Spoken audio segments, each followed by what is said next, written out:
Hello, আজকে আমি বানাইতেছি স্যান্ডউইচ। স্যান্ডউইচ বানাতে হলে প্রথমে চুলাতে তাওয়াটা ভালো করে গরম করে প্রথমে পেঁয়াজ কুচি দিয়ে দিতে হবে। তারপরে গাজর, ক্যাপসিকাম দিয়ে গোলমরিচের গুঁড়া, পরিমাণ মতো লবণ দিয়ে ভালো করে ১ মিনিট ভেজে নিতে হবে। ১ মিনিটের বেশি ভাজলে কিন্তু স্যান্ডউইচটা ভালো লাগবে না খেতে। এখন আমার ১ মিনিট ভাজা হয়ে গেছে। এখানে আমি একটা শসা নিয়ে নিয়েছি।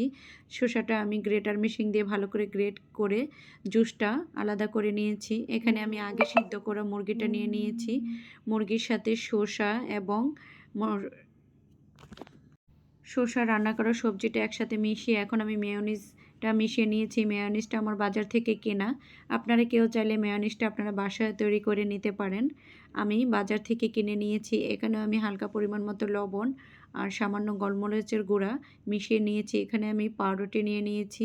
যেহেতু আমি বাসায় খাবো তাই পাউরুটিটা আর আমি অন্যরকমভাবে কেটে দেখালাম না। আমি আমার মতো করে কেটে হয়ে গেল আমার স্যান্ডউইচ।